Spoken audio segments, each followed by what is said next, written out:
بسم اللہ الرحمن الرحیم الحمد للہ رب العالمین والصلاة والسلام علی رسولہ الکریم اما بعد فاعوذ باللہ من الشیطان الرجیم بسم اللہ الرحمن الرحیم یا ایہا الذین آمنوا آمنوا باللہ ورسولہ وقال النبی صلی اللہ علیہ وسلم لا تقوم الساعة حتى يقال في الأرض الله الله أو كما قال عليه الصلاة والسلام۔ بزرگان محترم اور میرے عزیز ساتھیوں، اللہ رب العزت کا بڑا احسان و کرم ہوا۔ اللہ رب العزت نے ہم سب کو اس بابرکت مجلس میں شرکت کرنے کی توفیق عطا فرمائی۔ دعا فرمائے اولاً اللہ رب العزت مجھے صحیح کہنے کی توفیق عطا فرمائے، اور جو کچھ بھی کہا جائے سنا جائے ہم سب کو اس پر عامل بنا دے۔ قرآن کریم کی ایک آیت کریمہ میں نے آپ حضرات کے سامنے تلاوت کی خطبے میں، اس میں اللہ تعالیٰ ایمان والوں کو خطاب فرما رہے یا ایہا الذین آمنوا آمنوا باللہ ورسولہ۔ بڑی عجیب و غریب آیت کریمہ ہے۔ کافروں سے نہیں کہا جا رہا کہ اے کافرو، اے یہودو، اے نصرانیو، اے مجوسیو ایمان لے کر آ جاؤ، بلکہ خطاب اللہ تعالیٰ مومنوں سے فرما رہا ہے کہ یا ایہا الذین آمنوا آمنوا باللہ ورسولہ، اے ایمان والو اللہ اس کے رسول پر ایمان لے کر آ جاؤ۔ صرف زبان سے کلمہ پڑھ لینا، اللہ کی وحدانیت کے اقرار کر لینا، نبی کی رسالت کی گواہی دے دینا کافی نہیں۔ تمہاری زندگی کے اعمال، صبح شام کی حرکات و سکنات سے اس بات کا ظہور ہونا چاہیے کہ یہ ایمان والا ہے، مسلمان ہے۔ اللہ تعالیٰ نے دو نعمتیں ہمیں، بہت بڑی نعمت ہمیں عطا فرمائی ہے، ایک ایمان کی نعمت، ایک اسلام کی نعمت۔ ان دونوں میں تھوڑا سا فرق ہے۔ مفسرین علماء کرام نے ان دونوں کو الگ الگ بیان کیا کہ اسلام الگ ہے، ایمان الگ ہے۔ ہو سکتا ہے کہ بندہ مومن ہو لیکن مسلمان نہ ہو، اور ہو سکتا ہے کہ بندہ مسلمان ہے لیکن مومن نہیں۔ ایمان کا تعلق انسان کے دل کے ساتھ ہے، اور اسلام کا تعلق انسان کی زبان اور اس کے دوسرے اعضاء کے ساتھ ہے۔ مسلم شریف میں ایک روایت حضرت عمر بن خطاب رضی اللہ تعالیٰ عنہ اس حدیث کے راوی ہیں۔ اس حدیث کو حدیث جبریل کہتے ہیں، بڑی مفسر احادیث مسلم شریف میں یہ۔ عمر فرماتے ہیں کہ بینما نحن جلوس عند رسول اللہ صلی اللہ علیہ وسلم اذ طلع علينا رجل شديد بياض الثياب وشديد سواد الشعر لا يرى عليه اثر السفر ولا يعرف احد منا۔ اس حدیث جبرائیل میں اسلام کیا ہے، ایمان کیا ہے، اس کی حقیقت کو بیان کیا۔ حضرت عمر فرماتے ہیں کہ ہم لوگ آپ علیہ السلام کے ارد گرد بیٹھے ہوئے تھے کہ اچانک ایک شخص آیا، شدید بیاض الثیاب، بالکل سفید اس کا لباس ہے، شدید سواد الشعر، بالکل نہایت سیاہ کالے اس کے بال ہے، لا یری علیہ اثر السفر، اس کے بدن کو دیکھ کر، اس کے لباس کو دیکھ کر، اس کے چہرے مہرے کو دیکھ کر، اس کے بالوں کو دیکھ کر ایسا نہیں لگ رہا تھا یہ کوئی مسافر ہے، کیونکہ اس وقت لوگ فلائٹوں میں اور ٹرینوں میں اور کاروں میں سفر نہیں کرتے تھے، اونٹ پر، گھوڑوں پر سفر کرتے تھے، اور عرب کا علاقہ ریتیلا علاقہ، جب ایک علاقے سے دوسرے علاقے میں کوئی سفر کر کے جا رہا ہے تو اس کے لباس، اس کا چہرہ مہرہ، اس کے بالوں پر گرد و غبار ہوگا، اس سے انسان کو پتہ چل جاتا ہے کہ یہ کوئی باہر سے سفر کر کے آیا ہوا ہے۔ عمر فرماتے ہیں بڑا عجیب و غریب شخص ہے کہ چہرہ بالکل صاف ستھرا، بال بالکل سیاہ، کپڑے بالکل سفید، اس کے لباس سے، بال سے، چہرے سے کہیں سے بھی سفر کے آثار نمایاں نہیں ہو رہے تھے۔ تو اس بات کو بتاتا ہے کہ یہ کوئی مسافر نہیں، مقیم ہے، اسی کا رہنے والا ہے۔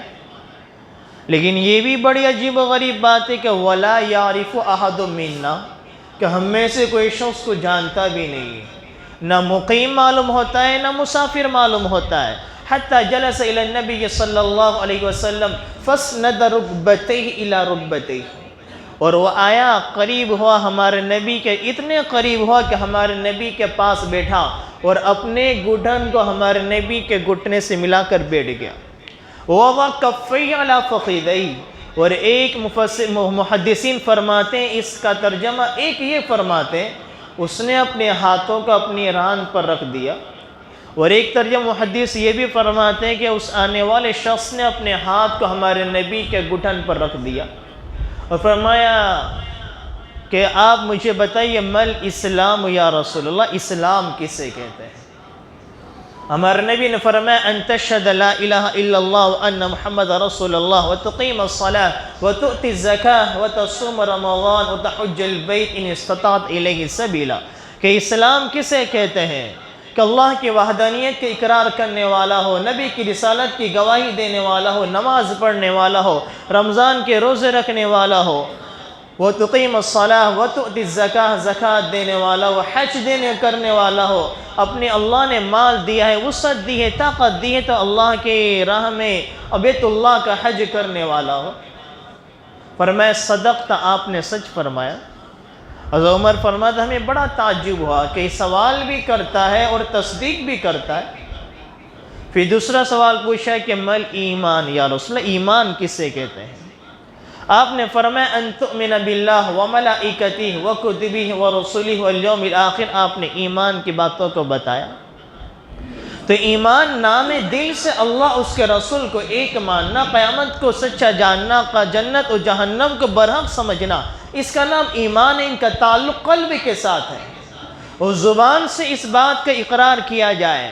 بدن سے اچھے اعمال کا ظہور ہو، بندہ نماز پڑھے، روزہ رکھے، زکوٰۃ دے، حج کرے، اچھے اعمالوں کا صدور کرے، اس کو اسلام کہتے ہیں، جس کا تعلق انسان کے جسم کے ساتھ ہے۔ تو مولانا نور شاہ کشمیری رحمۃ اللہ علیہ فرماتے ہیں کہ ایمان دل سے شروع ہوتا ہے اور ظاہری اعضاء پر ختم ہوتا ہے، اور اسلام ظاہری اعضاء سے شروع ہوتا ہے، دل پر ختم ہوتا ہے۔ قرآن کریم احادیث سے بھی دونوں کا فرق پتہ چلتا ہے۔ ایک مرتبہ آپ علیہ السلام کے پاس مال غنیمت آیا تو قالت الاعراب آمنا قل لم تؤمنوا ولكن قولوا اسلمنا، کچھ دیہاتی لوگ بھی آ گئے، یا رسول اللہ ہم ایمان لے کر آ گئے، ہم بھی مومن ہیں، ہم بھی ایمان والے، ہمیں بھی کچھ دیا جائے۔ اللہ نے قرآن کریم کی آیت کریمہ نازل فرما دی، اے نبی آپ ان لوگوں سے کہہ دو کہ تم ایمان لے کر نہیں آئے، ولیکن قولوا اسلمنا، لیکن تم اسلام لے کر آئے ہو۔ تم نے زبان سے تو کلمہ پڑھا ہے، لیکن تمہارے دل سے تم نے اس بات کو تصدیق نہیں کی، تم مسلمان تو ہو لیکن مومن نہیں ہو۔ قرآن کریم کی آیت کریمہ سے پتہ چلتا ہے۔ ہم بھی ہماری زندگی کو جائزہ لیں کہ یہ دونوں صفتیں کامل درجے کی میری زندگی میں، میری ذات میں موجود ہے۔ کیا میں سچا پکا مسلمان بھی ہوں اور کیا میں سچا پکا مومن بھی ہوں؟ کہیں ایسا تو نہیں صرف ایمان میری زندگی میں پایا جاتا ہے، میرے دل میں صرف اللہ اس کے رسول کی تصدیق ہے اور میرے زندگی میں اعمال صالحہ کا صدور نہیں ہے، نیک اعمال میری زندگی سے سرزد نہیں ہوتے۔ اسلام میری زندگی میں کس درجے تک ہے؟ یا کہیں ایسا تو نہیں میں اسلام کی صفت تو میری زندگی میں موجود ہے، لیکن میرے دل میں اللہ اس کے رسول کی سچی محبت اتری ہوئی نہیں ہے، سچا پکا یقین میرے قلوب میں اترا ہوا نہیں ہے، توحید میری زندگی میں مضبوط نہیں ہے، اسلام تو ہے ایمان نہیں، کہیں ایسا تو میری زندگی میں نہیں ہے۔ تو یہ قرآن کریم کی یہ وہ مثال میں نے جس میں بیان فرمائی کہ اللہ کہتے ہیں کہ تم مسلمان تو ہو لیکن ایمان والے نہیں ہو۔ ایسے ہمارے محبوب، ہمارے نبی کے محبوب چچا کا انتقال کا وقت قریب ہو گیا، حضرت ابو طالب کا۔ دل سے ہمارے نبی کو مانتے کہ میرا بھتیجا سچا نبی ہے، پوری زندگی نبی کا ساتھ دیتے رہے۔ کفار مکہ، مشرکین مکہ اللہ کو تو مانتے ہی تھے، اس لیے وہ زمانے جاہلیت میں بھی بیت اللہ کا طواف کرتے تھے، حج کرتے تھے، تو اللہ کو تو ماننے والے تھے۔ قرآن کریم کہتا ہے جب ان سے پوچھا جائے کہ زمین و آسمان کا بنانے والا کون ہے، ان سے پوچھو، وہ کہیں گے اللہ ہے۔ اللہ کو ماننے والے تھے۔ ابو طالب کو پتہ ہے کہ میرا بھتیجا سچا نبی ہے، پوری زندگی اپنے بھتیجے کا ساتھ دیتے رہے، مدد کرتے رہے، دل سے مانتے ہیں، ایمان ہے، دل سے تصدیق ہے، اللہ کو بھی مان رہے ہیں، نبی کو بھی مان رہے ہیں، ایمان تو ہے، لیکن ہمارے نبی آخری وقت میں کوشش کر رہے ہیں کہ ایمان تو ہے، اسلام کا ظہور بھی ایک مرتبہ زبان سے ہو جائے، ایک مرتبہ میری زبان، اپنی زبان سے میرے کان میں ایک مرتبہ کلمہ پڑھ دو، اسلام کا ظہور ہو جائے تو نجات کے لیے کافی ہو جائے گا۔ اللہ نے آیت کریمہ نازل فرما دی انک لا تہدی من احببت ولکن اللہ یہدی من یشاء۔ ہدایت آپ کے پاس نہیں، آپ کے قبضے میں نہیں ہے، یہ ہدایت تو اللہ کے ہاتھ میں، وہ جسے چاہتا ہے اسے ہدایت کی راہ پر چلا دیتا ہے۔ تو اللہ تعالیٰ نے ہمیں دو نعمت، بہت بڑی دو نعمت دی، اسلام کی نعمت، ایمان کی نعمت، دونوں الگ الگ ہے۔ اسلام کا تقاضا کہ اعمال صالحہ کا صدور ہو، ہم نیک اعمال کرنے والے بنے۔ ایمان کا تقاضا ہم اپنے دل سے اللہ اس کے رسول کو سچا جانیں، ہمارا توکل مضبوط ہو اللہ کی ذات پر، ہماری توحید مضبوط ہو۔ آج ہماری زندگیوں کو دیکھا جائے، ہمارے معاشرے پہ طائرانہ نظر ڈالی جائے، مسلمان سوسائٹیوں کو دیکھا جائے، آج اسلام کے ڈھانچے نظر آ رہے ہیں، لیکن ہماری زندگیاں اسلام سے کھوکھلی ہوئی ہو چکی ہے۔ ایمان کی حقیقت ہمارے قلوب سے نکلتی چلی جا رہی ہے۔ دنیا کے ہم نے تذکرے کرے، دنیا کی نعمتوں کے تذکرے کرے، ہمارے گھروں میں دنیا کے چرچے ہوئے، مال و دولت کی اہمیت اپنے بچوں کو بتائی، لیکن ایمان کیا ہے، اسلام کیا ہے، اس کی حقیقتیں کیا ہے، اس کی عظمتیں کیا ہے، اس کے تذکرے ہمارے گھروں میں نہیں ہوئے۔ ہماری اولاد بھی بچوں کے قلوب میں اس کی عظمتوں کو ہم نے نہیں بٹھایا کہ آج ہمارے اطراف کے ماحول کو دیکھیں، ہر چوتھے دن میں یہ خبریں ہمارے علاقوں سے سننے کو ملتی ہے کہ فلاں مسلمان لڑکی غیر مسلم کے ساتھ چلی گئی، اپنے اسلام کا سودا کر دیا۔ کبھی کئی برسوں پہلے کبھی یو پی بہار کسی اور علاقوں کے واقعات کو سننے کو ملتے تھے۔ ہمارا گجرات کا علاقہ جو علماء کا گڑھ سمجھا جاتا ہے، مدارس کا گڑھ سمجھا جاتا ہے، جہاں تبلیغ کا مرکز سمجھا جاتا ہے، آج ہمارے علاقے میں، ہمارے معاشرے میں، ہماری سوسائٹی میں ایسے واقعات بے شمار رونما ہو رہے ہیں کہ مسلمان لڑکی اپنے اسلام کو خیر آباد کہہ کے غیر مسلم کے ساتھ چلی گئی،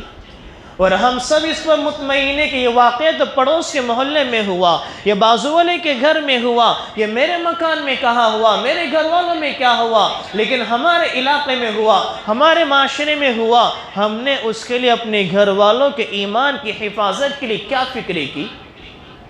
ظاہر سی بات ہے اگر کسی چیز کی عظمت کسی انسان کے دل میں نہ ہوگی، وہ انسان بڑی آسانی سے اس کو ضائع و برباد کر دیتا ہے۔ انسان سونے چاندی کو کباڑ کے اندر بھی لوکر میں اس کو لوک مار کے رکھتا ہے۔ پیسے کو انسان محفوظ کرے گا، اس کو عام جگہ پر یا عام شوکیس میں سونے چاندی کے زیورات کو نہیں رکھا کرتے، کیوں کہ اس کی عظمت ہمارے دلوں میں ہے۔ اور جس چیز کی عظمت نہیں ہوتی ہے، جس کی قدر و قیمت نہیں ہے، تو اس کو گھر کے کونے میں ایسے ڈال دیا جاتا ہے۔ آج بات یہی ہے کہ ایمان اور اسلام کی عظمت ہمارے قلوب میں نہیں ہے۔ شیخ سعدی رحمۃ اللہ علیہ ایک بہت بڑے عالم گزرے ہیں،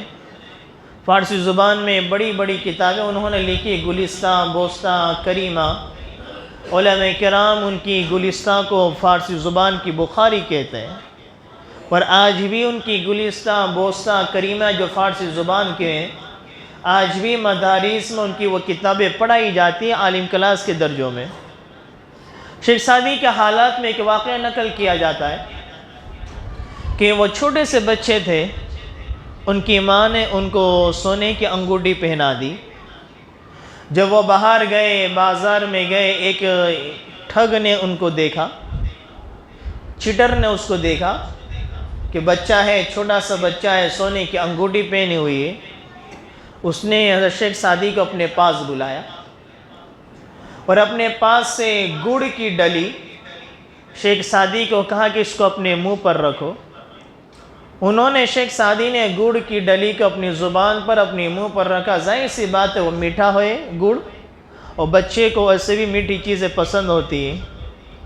پھر اس ٹھگ نے، اس چٹر نے کہا کہ اپنی یہ انگوٹھی نکال کر اپنی منہ پر رکھو۔ حضرت شیخ سعدی رحمۃ اللہ نے اپنی انگوٹھی نکال کر اپنی زبان پر رکھی۔ ظاہر سی بات ہے سونا ہے لیکن اس کا کوئی مزہ تو نہیں، تو اس نے کہا کہ بھئی یہ مزے والی چیز تم لے لو اور بے مزے والی چیز مجھے دے دو۔ جو گڑ کی ڈلی تھی مزے والی تھی، یہ با مزہ چیز آپ لے لو، بے مزہ چیز مجھے دے دو۔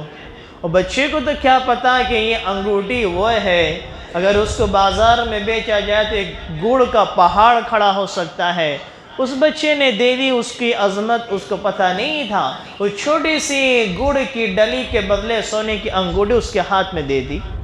اور یہی حال ہماری اولادوں میں، ہماری نسلوں میں، ہمارے نوجوانوں میں نظر آ رہا ہے۔ ایمان کی عظمت کیا ہے، اسلام کی عظمت کیا ہے، انہیں پتہ نہیں کہ دنیا کی مٹھاس کے لیے، دنیا کی لذتوں کے لیے، دنیا کی خواہشات کے لیے اپنے ایمان کو خیر آباد کہہ رہے، اپنے اسلام کو چھوڑ رہے ہیں۔ ایک طبقہ تو وہ ہے جو ایمان سے ہٹتا جا رہا ہے، اور ہمارا آپ کا معاملہ اسلام کا تو یہ ہے کہ ہماری زندگیوں میں اعمال صالحہ نہیں، ایمان کے تقاضے نہیں، اسلام کے احکامات ہماری زندگیوں میں نظر نہیں آتے۔ ہم نے اسلام کو بالکل محدود کر رکھ دیا۔ جمعہ کا دن آ گیا، جمعہ کی نماز میں حاضری دے دی، 2 رکعت فرض نماز پڑھ کے چلے گئے۔ رمضان کا مہینہ آیا، دن میں روزہ رکھ لیا، کبھی مرضی آئی تو رات میں کچھ رکعت تراویح کی بھی پڑھ لی۔ یہ ہم نے اسلام کے احکام کو محدود کر کے رکھ دیا ہے۔ پھر ہم یہ چاہتے ہیں کہ ہمارے رزق میں برکتیں ہو،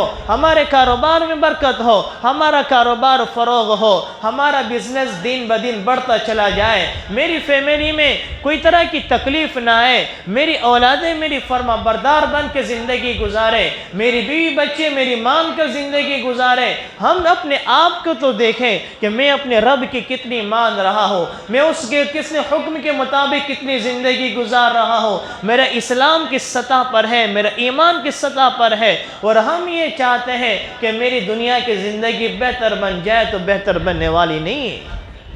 آخرت اور دنیا، آخرت دونوں کی کامیابی اسلام اور ایمان پر ہے۔ قرآن کریم اللہ تعالیٰ کا اصول اللہ تعالیٰ قرآن کریم میں بیان فرما دیا، لَإِن شَكَرْتُمْ لَأَزِيدَنَّكُمْ وَلَإِن كَفَرْتُمْ ان عذابی لشدید۔ اللہ نے اپنا اصول بیان کر دیا کہ میری نعمت کی شکر گزاری کرو گے، نعمت بڑھتی جائے گی، نعمت میں اضافہ ہوگا۔ وَلَئِن كَفَرْتُمْ ان عذابی لشدید، اگر میری نعمت کی ناقدری کی گئی، یاد رکھنا ان عذابی لشدید، میرا عذاب بڑا دردناک ہے۔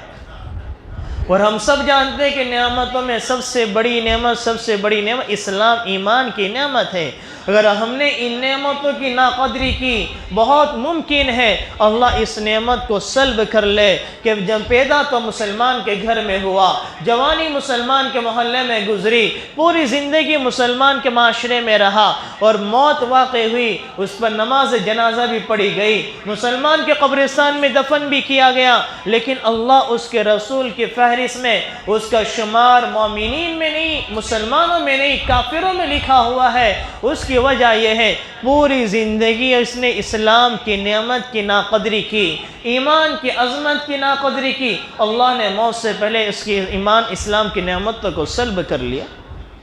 کتابوں میں بہت سے ایسے واقعات لکھے ہوئے ہیں،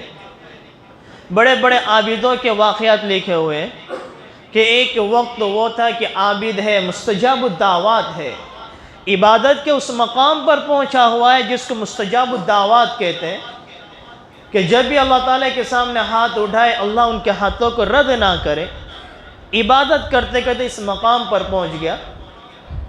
موسیٰ علیہ السلام کے زمانے میں ایک عابد تھا بنی اسرائیل میں، مستجاب الدعوات، اللہ ہر اس کی دعا کو قبول کرتا تھا۔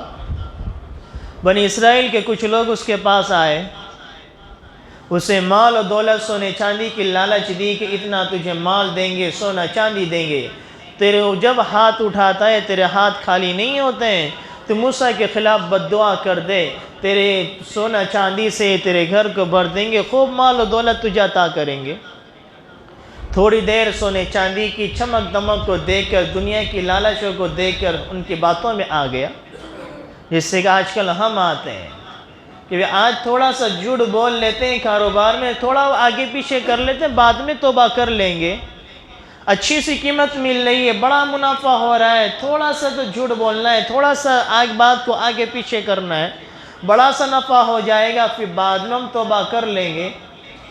وہ ثابت نے، مستجاب الدعوات نے بھی یہ سوچا کہ بھئی یہ کر دیتے ہیں، بعد میں توبہ کر لیں گے۔ بنی اسرائیل کو لے کر نکلا، پہاڑ پر کھڑا ہوا، بنی اسرائیل نیچے کھڑے ہیں، ہاتھ اٹھائے بد دعا کے لیے، اللہ نے اسی کے خلاف اور سامنے والوں کے خلاف بد دعا کے جملے نکالے۔ وہ کہنے لگا کہ بھئی تجھے کیا ہو گیا، ہم نے تجھے مال دیا، سونا چاندی دی، دولت دی کہ موسیٰ کے خلاف تو بد دعا کرے، تو ہمارے ہی خلاف بد دعا کر رہا ہے۔ اس نے کہا یہ زبان کو آج میں نہیں چلا رہا، کوئی اور چلا رہا ہے، یہ زبان آج کسی میرے قبضے میں نہیں، کسی اور کے قبضے میں ہے، خود بھی ہلاک و برباد ہوا، سامنے والے اس کی قوم کو اس نے ہلاک و برباد کر دیا۔ علماء کرام نے لکھا جب قیامت طاری ہوگی، اللہ اس عابد کو جو مستجاب الدعوات ایک وقت میں تھا، کفر کی حالت میں موت واقع ہوئی۔ اصحاب کہف قرآن کریم ایک واقعہ موجود ہے، چند نوجوان تھے جو اپنے ایمان کو بچانے کے لیے، اپنے اسلام کی حفاظت کے لیے، اپنی آخرت کی زندگی کو سنوارنے کے لیے اپنے علاقے کو چھوڑ دیا، اپنی بستی کو چھوڑ کر ایک پہاڑ کے غار میں چلے گئے، اور ایک کتا بھی ان کے ساتھ ہو لیا، کتا ان کے ساتھ ہو گیا، ان نوجوانوں کی صحبت اختیار کر لی، اور وہیں پر اس کی موت بھی واقع ہو گئی۔ علماء کرام فرماتے ہیں، مفسرین فرماتے ہیں، کتا ایک ایسی مخلوق ہے، کتا ایک ایسی مخلوق ہے اگر وہ پانی میں منہ ڈال دے پانی ناپاک ہو جاتا ہے، لیکن اللہ نے اس ناپاک کتے کا تذکرہ اپنے پاک کلام میں فرمایا، اور قرآن کریم میں یہ بات ہے، احادیث میں، کہ ایک لفظ پر 10 نیکیاں ملتے ہیں۔ کوئی سورہ کہف پڑھ رہا ہے، 15واں پارہ پڑھ رہا ہے، وہاں پہ وہ پڑھتے پڑھتے کلب کا لفظ بول رہا ہے، اپنی زبان سے کتے کا لفظ بول رہا ہے، 30 نیکیاں اس کے نام اعمال میں لکھی جائے گی۔ اللہ نے اس کتے کو وہ مقام دیا جو مسلمان نہیں تھا، ایمان والا نہیں تھا، لیکن ایسے جن کے دلوں میں اللہ کا خوف تھا، جو اپنے ایمان کے خاطر، اپنے قیامت کو بنانے کے خاطر ایسے حضرات کو اس نے صحبت اختیار کر لی، اللہ نے اس ناپاک کتے کو اپنے پاک کلام میں جگہ دے دی، اور اس کے پڑھنے پر 30 نیکیاں اس کے نام اعمال میں لکھی جا رہی ہیں۔ جب قیامت کا دن طاری ہوگا، جو عابد دنیا کے مال و دولت کے خاطر اپنی آخرت کو اس نے سودا کر دیا، اللہ اس عابد کو اس کتے کی شکل و صورت دے کر جہنم میں ڈھکیل دے گا، اور اس اصحاب کہف کے کتے کو اس عابد کی شکل و صورت اللہ تعالیٰ دے گا، اور اس عابد کی شکل و صورت دے کر اللہ اس کو جنت میں داخلہ نصیب فرما دے گا۔ یہ ہے ایمان، یہ ہے اسلام، یہ ہے اللہ کا خوف، یہ قیامت کی فکر کا، یہ قیامت کے خوف کا، قیامت کے سنوارنے کی فکر کا، یہ اس کا نتیجہ اللہ تعالیٰ اپنے بندوں کو دیتا ہے۔ تو اللہ تعالیٰ قرآن کریم میں فرما رہے، یا ایہا الذین آمنوا آمنوا باللہ ورسولہ، اے ایمان والو تم نے زبان سے کلمہ تو پڑھا ہے۔ آج ہم اپنے معاشرے کو دیکھیں، ماحول کو دیکھیں، چاروں طرف ماحول کو دیکھا جائے، مسجدوں پر حملہ، مدرسوں پر حملہ، ہم دوسروں پر انگلی اٹھانے کی ضرورت نہیں ہے، ہمارے ایمان کی کمزوری ہے، ہمارے اسلام کی کمزوری ہے، ہم نے اپنے اسلام کو نہیں سمجھا تو غیر ہمارے مذہبوں کو کہاں سمجھیں گے۔ ہمارے ایمان میں کمزوری آ گئی، ہمارے اسلام میں کمزوری آ گئی تو ہمارے پورے معاملات بھی تتر بتر ہوتے جا رہے ہیں۔ اگر ہمارا اسلام مضبوط ہو جائے، ہمارا ایمان مضبوط ہو جائے، ہماری صبح شام کے اعمال قرآن احادیث کے موافق ہو جائے، ہماری مسجدیں 5 وقت نمازوں کے لیے بھر جائے، صرف جمعہ کے لیے بھرے نہیں بلکہ 5 وقت کے نمازوں کے ہم پابند بن جائے، ہماری پیشانی اللہ کے سامنے جھکنے والی بن جائے، پھر اللہ ہماری پیشانی کو مخلوق کے سامنے نہیں جھکائے گا۔ جو سر خالق کے سامنے جھکا کرتے ہیں، اللہ اس کو سروں کو مخلوق کے سامنے نہیں جھکاتا ہے۔ اگر ہم یہ چاہیں کہ ہم کسی کے سامنے نہ جھکیں، ہماری آخرت کی زندگی بھی سنورے، دنیا کی زندگی بھی سنور جائے، تو اس کے لیے ایک ہی راستہ ہے، یا ایہا الذین آمنوا آمنوا باللہ ورسولہ، ہم ایمان کی عظمتوں کو سمجھیں اور ہماری صبح شام کی زندگی اسلام کے احکام کے موافق ہو، ہر وقت ہم اس بات کا اہتمام کریں، کوشش کریں کہ میں ہر وقت ایسا عمل کرنے والا ہوں کہ اس عمل سے میرا رب مجھ سے خوش ہو جائے، میری زندگی سے کوئی بھی ایسا عمل سرزد نہ ہو جو میرے رب مجھ سے ناراض ہو جائے۔ اگر ہر بندہ یہ فکر کرنے والا بن جائے تو اس کی آخرت کی زندگی بھی سنور جائے گی، دنیا کی زندگی بھی سنور جائے گی۔ اللہ تعالی ہم سب کو جو کچھ کہا گیا اس پر عمل کرنے کی توفیق عطا فرمائے۔ آمین وما علینا الا البلاغ۔